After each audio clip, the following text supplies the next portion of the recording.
ఓం శాంతి 10-2-2024 సాకార ఈశ్వరీయ మధుర మహావాక్యాలు. మధురమైన పిల్లలారా, ఆత్మ అభిమానులుగా అయ్యే అభ్యాసం చేసినట్లయితే దైవీ గుణాలు వస్తూ ఉంటాయి. క్రిమినల్ ఆలోచనలు, అపవిత్రమైన ఆలోచనలు సమాప్తమవుతాయి. అపారమైన సంతోషం ఉంటుంది. ఆత్మ అభిమాని స్థితి ద్వారా నేను ఆత్మ భాయి అనే భావనతో చెడు దృష్టి ఉండదు, చెడు ఆలోచనలు ఉండవు, దైవీ గుణాలు కూడా కలుగుతాయి. ప్రశ్న: తమ నడవడికను సరిచేసుకునేందుకు లేదా అపారమైన ఖుషీలో ఉండేందుకు ఏ విషయాన్ని సదా స్మృతిలో ఉంచుకోవాలి? జవాబు: మేము దైవీ స్వరాజ్య స్థాపన చేస్తున్నాము, మృత్యులోకమును వదిలి వెళ్ళి అమరలోకంలోకి వెళ్తున్నాము అని సదా స్మృతిలో ఉండాలి. దీని ద్వారా చాలా సంతోషంగా ఉంటారు.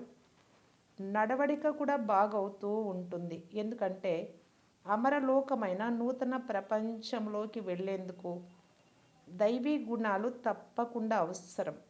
స్వరాజ్యం కొరకు చాలామంది కళ్యాణం కూడా చేయాల్సి ఉంటుంది. అందరికీ మార్గాన్ని తెలుపవలసి ఉంటుంది. ఓం శాంతి. పిల్లలు స్వయాన్ని ఈ ప్రపంచానికి చెందిన వారిగా భావించరాదు. మన రాజ్యం ఏదైతే ఉండేదో దానిని రామరాజ్యము లేదా సూర్యవంశీ రాజ్యం అని అంటారు. అందులో ఎంతో సుఖశాంతులు ఉండేవి అని ఇప్పుడు మీకు తెలిసిందే. ఇప్పుడు మీరు మళ్ళీ దేవతలుగా అవుతూ ఉన్నారు. ఇంతకు ముందు కూడా అలా అయ్యారు.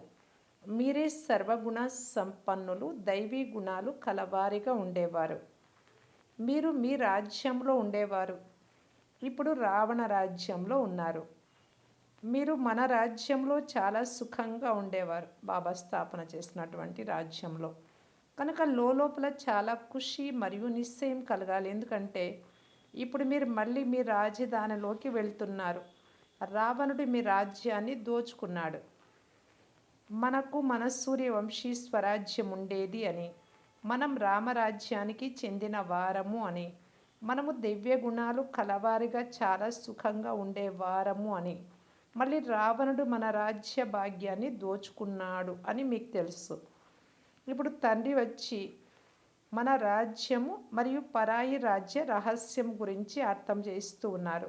అర్ధకల్పం మీరు రామరాజ్యంలో, తర్వాత అర్ధకల్పం రావణ రాజ్యంలో ఉన్నారు. పిల్లలకు ప్రతి విషయంలో నిశ్చయం ఉంటే సంతోషంలో ఉంటారు. నిశ్చయం ఉంటే నడవడిక కూడా బాగుపడుతుంది. ఇప్పుడు మీరు పరాయి రాజ్యంలో చాలా దుఃఖీలుగా ఉన్నారు. తాము పరాయి రాజ్యంలో దుఃఖితులుగా ఉండేవారము అని, ఇప్పుడు స్వతంత్రం తర్వాత మన రాజ్యంలో సుఖంగా ఉన్నాము అని భారతవాసులైన హిందువులు భావిస్తారు. కానీ ఇది అల్పకాల కాకిరెట్టకు సమానమైన సుఖం. పిల్లలైన మీరిప్పుడు సదాకాల సుఖ ప్రపంచంలోకి వెళ్తున్నారు. కనుక పిల్లలైన మీకు ఇప్పుడు లోపల చాలా సంతోషం ఉండాలి. జ్ఞానంలో లేకుంటే మీరు రాతి బుద్ధి వంటివారు. మేము తప్పకుండా మా రాజ్యం తీసుకుంటాము అని పిల్లలైన మీకు తెలుసు. ఇందులో కష్టపడే విషయం ఏదీ లేదు. రాజ్యం తీసుకున్నాము, అర్ధకల్పం రాజ్యం చేశాము. తర్వాత రావణుడు వచ్చి మన కళలను, కాయమును అన్నింటినీ నశింపచేశాడు. కాయం అంటే శరీరాన్ని. ఎవరైనా మంచి పిల్లల నడవడిక చెడిపోయినప్పుడు మీ అదృష్టమంతా నాశనం అయిపోయిందా అని అడుగుతారు. ఇక్కడ ఉండేవన్నీ బేహద్దు విషయాలు. మాయ మీ అదృష్టాన్ని చెడిపేసింది అని భావించాలి. మీరు క్రింద పడిపోతూనే వచ్చారు. ఇప్పుడు అనంతమైన తండ్రి దైవీ గుణాలను నేర్పిస్తూ ఉన్నారు. కనుక ఖుషి పాదరసం మట్టం పైకి ఎక్కాలి. టీచరు జ్ఞానం ఇస్తారు. ఆ జ్ఞానంతో విద్యార్థికి సంతోషం కలుగుతుంది. ఇక్కడ ఇది అనంతమైన జ్ఞానం. నాలో ఏ అశ్రీ గుణము లేదు కదా అని స్వయాన్ని పరిశీలించుకోవాలి. సంపూర్ణంగా అవ్వనట్లయితే శిక్షలను అనుభవించవలసి పడుతుంది. కనుక మనం శిక్షలను ఎందుకు అనుభవించాలి? అది మీకు రావాలి. అందువల్లనే ఎవరి నుండి రాజ్యం లభిస్తుందో ఆ తండ్రిని స్మృతి చేయాలి. దైవీ గుణాలు ఏవైతే మీలో ఉండేవో వాటిని ఇప్పుడు ధారణ చేయాలి. అక్కడ యథా రాజా రాణి తథా ప్రజ. అందరిలో దైవీ గుణాలు ఉండేవి. దైవీ గుణాలు ఏవో మీకు తెలుసు కదా. ఒకవేళ తెలియకపోతే వాటిని మీరు ఆచరణలోకి తీసుకొచ్చేది ఎలా? సర్వగుణ సంపన్నులు అని పాడతారు కూడా. కనుక పురుషార్థం చేసి లక్ష్మీనారాయణలుగా అవ్వాలి. అలా తయారవ్వడంలో శ్రమ ఉంటుంది, వికారి దృష్టి ఏర్పడుతూ ఉంటుంది. తండ్రి చెప్తున్నారు, స్వయాన్ని ఆత్మ అని భావించినట్లయితే వికారి ఆలోచనలన్నీ ఎగిరిపోతాయి. తండ్రి చాలా యుక్తులు తెలియజేస్తారు. దైవీ గుణాలు ఎవరిలో ఉంటాయో వారిని దేవతలని అంటారు. ఎవరిలో దైవీ గుణాలు లేవో వారిని మనుష్యులు అని అంటారు. ఇరువురు మనుష్యులే, కానీ దేవతలను ఎందుకు పూజిస్తారు? ఎందుకంటే వారిలో దైవీ గుణాలు ఉన్నాయి. మనుషుల కర్తవ్యాలు కోతి సమానంగా ఉన్నాయి. పరస్పరంలో ఎంతో పోట్లాడుకుంటారు. సత్యుగంలో ఇటువంటి విషయాలు ఉండవు. ఇక్కడైతే కొట్లాట్లు జరుగుతాయి. మీరు ఏదైనా పొరపాటు చేస్తే తప్పకుండా సహనం చేసుకోవాల్సి పడుతుంది. ఆత్మ అభిమానిగా లేకుంటే సహించవలసి వస్తుంది. మీరు ఎంతగా ఆత్మ అభిమానులుగా అవుతూ ఉంటారో అంతగా దైవీ గుణాలు కూడా ధారణ అవుతాయి. మాలో దైవీ గుణాలు ఉన్నాయా అని చెక్ చేసుకోవాలి. తండ్రి సుఖదాత కనుక పిల్లల కర్తవ్యం కూడా అందరికీ సుఖముని ఇవ్వడం. నేనెవ్వరికీ దుఃఖముని ఇవ్వలేదు కదా అని హృదయాన్ని ప్రశ్నించుకోవాలి. కానీ కొందరిలో ఇటువంటి అలవాటు ఉంటుంది. ఇతరులకు దుఃఖం ఇవ్వకుండా ఉండలేరు. జైలు పక్షుల వలె బాగుపడనే పడరు. వారు జైలులోనే తమకు సుఖం ఉంది అని భావిస్తారు కొంతమంది. తండ్రి చెప్తున్నారు, అక్కడ జైలు మొదలైనవి ఉండవు స్వర్గంలో. పాపమే జరగలేదు అంటే ఇక జైలులోకి వెళ్ళడం ఎక్కడ ఉంటుంది? ఇక్కడ జైలులో శిక్షలు అనుభవించవలసి ఉంటుంది. ఇప్పుడు మేము మా రాజ్యంలో ఉన్నప్పుడు ఎంతో ధనవంతులుగా ఉండే వారము అని మీరు అర్థం చేసుకున్నారు. మేము మా రాజ్య స్థాపన చేసుకుంటున్నాము అని బ్రాహ్మణ కుల భూషణులైన వారు భావిస్తారు. ఇక్కడ మన రాజ్యం ఒక్కటే ఉండేది, దానిని దేవతల రాజ్యం అని అంటారు. ఆత్మకు జ్ఞానం లభించినప్పుడు సంతోషం కలుగుతుంది. జీవాత్మ అని తప్పకుండా అనవలసి ఉంటుంది. మీరు జీవాత్మలు దేవీ దేవత ధర్మానికి చెందిన వారిగా ఉండేవారు. అప్పుడు సంపూర్ణ విశ్వంపై మీ రాజ్యం ఉండేది. ఈ జ్ఞానం మీ కొరకే మా రాజ్యం ఉండేది అని, మనమే సతో ప్రధానంగా ఉండే వారము అని భారతవాసులకు తెలియదు. మీరే ఈ జ్ఞానాన్ని పూర్తిగా అర్థం చేసుకుంటారు కనుక మనమే దేవతలుగా ఉండే వారము. మళ్ళీ ఇప్పుడు మనమే దేవతలుగా అవ్వాలి. మళ్ళీ విఘ్నాలు కూడా వస్తాయి, కానీ రోజు రోజుకు మీ ఉన్నతి జరుగుతూ ఉంటుంది. మీ పేరు ప్రసిద్ధం అవుతూ ఉంటుంది. ఇది మంచి సంస్థ అని, వీరు మంచి పని చేస్తున్నారు అని, చాలా సహజమైన మార్గాన్ని తెలియజేస్తున్నారు అని అందరూ తెలుసుకుంటారు. మీరే సతో ప్రధానంగా ఉండేవారు, దేవతలుగా ఉండేవారు. మీ రాజధానిలో ఉండేవారు ఇప్పుడు తమో ప్రధానంగా అయ్యారు. ఇతరులెవ్వరూ స్వయాన్ని రావణ రాజ్యంలో ఉన్నాము అని భావించరు.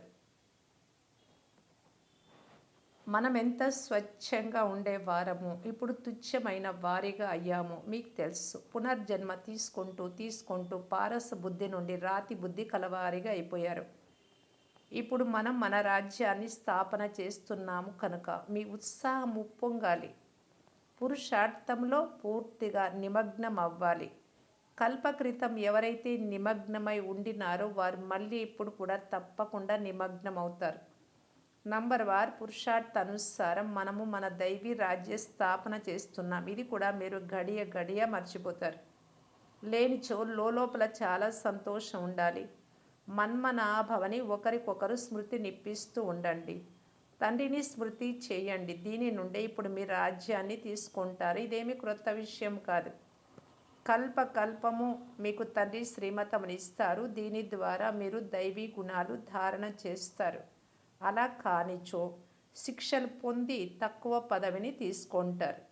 ఇది చాలా పెద్ద లాటరీ. ఇప్పుడు పురుషార్థం చేసి ఉన్నతమైన పదవిని పొందుకుంటే కల్పకల్పాంతరాలు పొందుతూనే ఉంటారు. తండ్రి ఎంతో సహజంగా అర్థం చేయిస్తారు. ప్రదర్శనలో కూడా భారతవాసులైన మీరే దేవతల రాజధానికి చెందిన వారిగా ఉండేవారము అని. తర్వాత పునర్జన్మలు తీసుకుంటూ తీసుకుంటూ మెట్లు దిగుతూ దిగుతూ ఇలా అయ్యాము అని తెలపండి. ఎంత సహజంగా తండ్రి అర్థం చేయిస్తూ ఉన్నారు. వారు సుప్రీం తండ్రి, సుప్రీం టీచర్, సుప్రీం గురువు కదా. మీరు ఎంత లెక్కలేనంత మంది విద్యార్థులు ఉన్నారు, పరుగు తీస్తూ ఉన్నారు పురుషార్థంలో. ఎంతమంది నిర్వికారులుగా పవిత్రంగా అయ్యారు అని బాబా కూడా లిస్టు తెప్పించుకుంటూ ఉంటారు. బ్రుకుటి మధ్యలో ఆత్మ మెరుస్తూ ఉంటుంది అని పిల్లలకు అర్థం చేయించడం జరిగింది. నేను కూడా ఇక్కడ బ్రహ్మబాబా బ్రుకుటి మధ్యలో వచ్చి కూర్చొని నా పాత్రను అభినయిస్తాను. నా పాత్రయే పతితులను పావనంగా చేయడం అని తండ్రి చెప్తున్నారు. నేను జ్ఞాన సాగరుడను. పిల్లలు జన్మిస్తారు. కొందరు చాలా మంచివారు ఉంటారు, కొందరు చెడ్డవారుగా కూడా అవుతారు. ఆశ్చర్యంగా వింటారు, వర్ణిస్తారు, మళ్ళీ పారిపోతారు. అరే మాయా, నీవెంత ప్రబలమైన దానివి.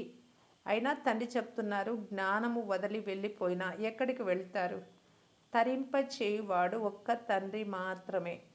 సద్గతి దాత వారొక్కరే. ఇతరులెవ్వరికీ జ్ఞానం కొద్దిగా కూడా తెలియదు. కల్పకృతం ఎవరైతే అంగీకరించారో వారే ఇప్పుడు కూడా అంగీకరిస్తారు. ఇందులో మీ నడవడికను చాలా బాగు చేసుకోవాల్సి వస్తుంది. సర్వీసు చేయాల్సి వస్తుంది. అనేక మందికి కళ్యాణం చేయాలి, అనేక మందికి మార్గాన్ని తెలియజేయాలి. భారతవాసులైన మీరే విశ్వాధిపతులుగా ఉండేవారు అని అత్యంత మధురమైన భాషతో అర్థం చేయించాలి. ఇప్పుడు మీరు మళ్ళీ అదే రీతిగా మీ రాజ్యమును తీసుకుంటారు. తండ్రి తప్ప ఇంకెవ్వరూ ఈ విధంగా అర్థం చేయించలేరు అని మీరు అర్థం చేసుకున్నారు. అయినా కొందరు నడుస్తూ నడుస్తూ మాయతో ఓడిపోతారు. తండ్రి స్వయంగా చెప్తున్నారు, వికారాలపై విజయమును పొందడం ద్వారానే మీరు జగజ్జీతులుగా అవుతారు. ఈ దేవతలు జగజ్జీతులుగా అయిన వారు తప్పకుండా అటువంటి కర్మ చేసి ఉంటారు. తండ్రి కర్మల గతిని కూడా తెలిపించారు. రావణ రాజ్యంలో కర్మలు వికర్మలుగానే అవుతాయి. రామరాజ్యంలో కర్మలు అకర్మలుగా అవుతాయి. ముఖ్యమైన విషయం కామంపై విజయం పొంది జగజ్జీతులుగా అవ్వడం. తండ్రిని స్మృతి చేయండి. ఇప్పుడు తిరిగి ఇంటికి వెళ్ళాలి.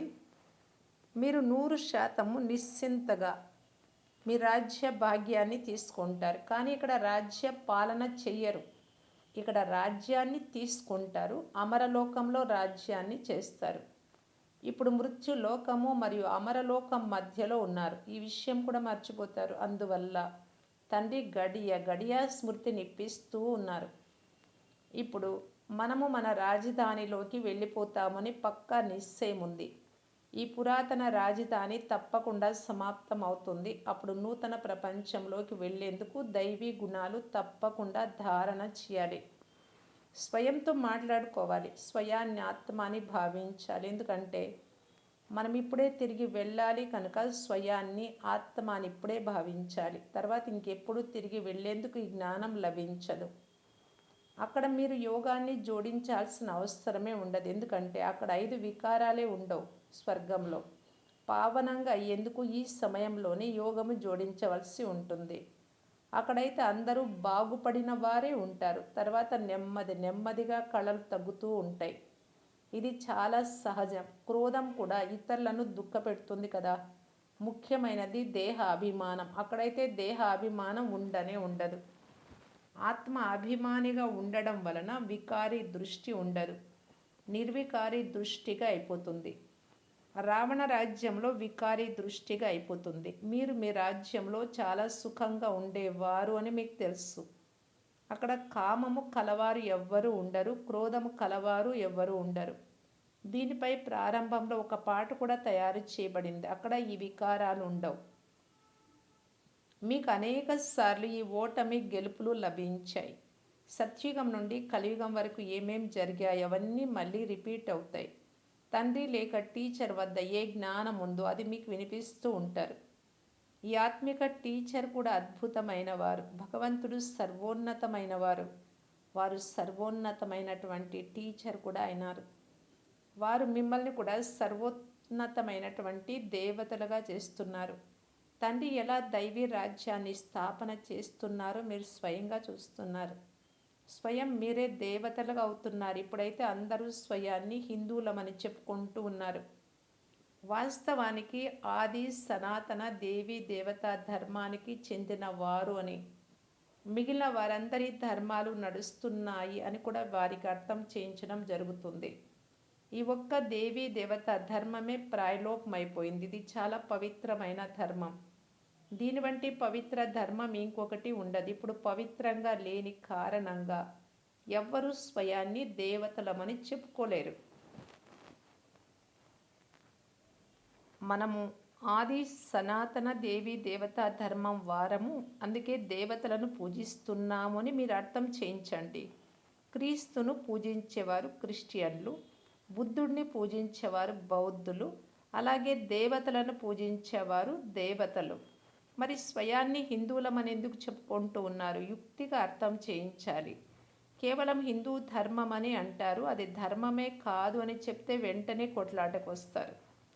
హిందువులు ఆది సనాతన దేవీ దేవత ధర్మానికి చెందిన వారు అని చెప్పండి.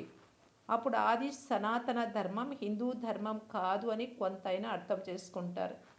ఆది సనాతన అనే పదం సరి అయినది. దేవతలు పవిత్రంగా ఉండేవారు. హిందువులు అపవిత్రులు, అందుకే తమను దేవతలమని చెప్పుకోలేరు. కల్పకల్పము ఈ విధంగానే జరుగుతుంది. వీరి రాజ్యంలో చాలా ధనవంతులుగా ఉండేవారు, ఇప్పుడు నిరుపేదలుగా అయిపోయారు.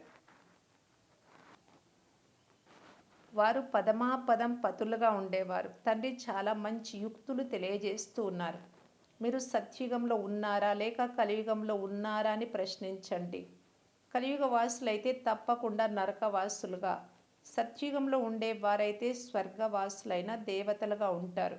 ఈ విధంగా ప్రశ్నించినట్లయితే, ఈ ప్రశ్నను అడుగుతున్నారు అంటే వీరు తప్పకుండా ట్రాన్స్ఫర్ చేసి దేవతలుగా తయారు చేయగలరు అని భావిస్తారు. ఇతరులు ఎవ్వరి ప్రశ్నలు అడగలేరు. ఆ భక్తి మార్గమే వేరు. భక్తికి ఫలితం ఏమిటి? జ్ఞానం. సత్యత్రైతాయుగాలలో భక్తి ఉండదు. జ్ఞానం ద్వారా అర్ధకల్పం పగలు, భక్తి ద్వారా అర్ధకల్పం రాత్రి. అంగీకరించేవారైతే అంగీకరిస్తారు. అంగీకరించని వారు జ్ఞానాన్ని కూడా అంగీకరించరు, భక్తిని కూడా అంగీకరించరు. వారికి కేవలం ధనం సంపాదించడం మాత్రమే తెలుసు. పిల్లలైన మీరు యోగ బలంతో శ్రీమత అనుసారం ఇప్పుడు రాజ్య స్థాపన చేస్తున్నారు. తర్వాత మళ్ళీ అర్ధకల్పం తర్వాత రాజ్యముని పోగొట్టుకుంటారు కూడా. ఈ చక్రం ఇలా నడుస్తూనే ఉంటుంది. అచ్చా, మధురాతి మధురమైన అపురూపమైన పిల్లలకు మాతాపిత బాప్దాదాల ప్రియ స్మృతులు మరియు గుడ్ మార్నింగ్. ఆత్మిక పిల్లలకు ఆత్మిక తండ్రి నమస్తే. ధారణ కొరకు ముఖ్య సారం. ఫస్ట్ పాయింట్, చాలామందికి కళ్యాణం చేసేందుకు తమ మాటలను అత్యంత మధురంగా చేసుకోవాలి. మధురమైన నాలుకతో, మధురమైన భాషతో సర్వీస్ చేయాలి. సహనశీలురుగా అవ్వాలి. సెకండ్ పాయింట్, కర్మల గుహ్య గతిని అర్థం చేసుకుని వికారాలపై విజయం పొందాలి. జగత్తు జీత్ దేవతలుగా అవ్వాలి. ఆత్మ అభిమానులుగా అయ్యి వికారి దృష్టిని నిర్వికారి దృష్టిగా మార్చుకోవాలి. ఆత్మాత్మ భాయి భాయి అని భావించినట్టయితే వికారి దృష్టి మారిపోతుంది, నిర్వికారి దృష్టి అలవడుతుంది. వరదానం, శ్రేష్ఠ కర్మల ద్వారా దివ్య గుణాలు అనే ప్రభు ప్రసాదాన్ని పంచేటటువంటి ఫరిస్తా నుండి దేవతాభవ. వర్తమాన సమయంలో అజ్ఞాని ఆత్మలు కానీ బ్రాహ్మణ ఆత్మలు కానీ ఇరువురికి గుణదానం చేయాల్సిన అవసరం ఉంది. కనుక ఇప్పుడు ఈ విధి అనగా పద్ధతిని స్వయంలో లేక బ్రాహ్మణ పరివారంలో తీవ్రం చేయండి. ఈ దివ్య గుణాలు అన్నిటికంటే శ్రేష్టమైన ప్రభు ప్రసాదం. ఈ ప్రసాదాన్ని బాగా పంచండి. ప్రతి ఒక్కరు కూడా కోరుకునేది గుణాలనే, మంచి గుణాలనే, కానీ ఉండలేకపోతున్నారు. అది మీరు పంచాలి. ఎలాగైతే స్నేహానికి గుర్తుగా ఒకరికొకరు టోలీని తినిపిస్తారు, అలా దివ్య గుణాలు అనే టోలీని తినిపిస్తే ఈ విధి ద్వారా ఫరిస్తా నుండి దేవతగా అయ్యే లక్ష్యం సహజంగా అందరిలో ప్రత్యక్షంగా కనిపిస్తుంది. స్లోగన్, యోగము అనే కవచాన్ని ధరించి ఉంటే మాయారూపి శత్రువు దాడి చెయ్యదు. ఓం శాంతి. అవ్యక్త ఇషారా. కొద్దిమంది పిల్లలు నా మాటలు గట్టిగా శబ్దంతో ఉంటాయి, నాది ఆవేశంలోకి వచ్చే స్వభావము అంటూ ఉంటారు. కానీ మీరు మీ నిజ స్వభావం ఆత్మిక భావంలో ఉన్నట్టయితే దేహ అభిమానం యొక్క స్వభావం స్వతహాగా పరివర్తన కాగలదు. మీ మధురమైన మాటలు ఇతరులను ఆనందపరుస్తాయి.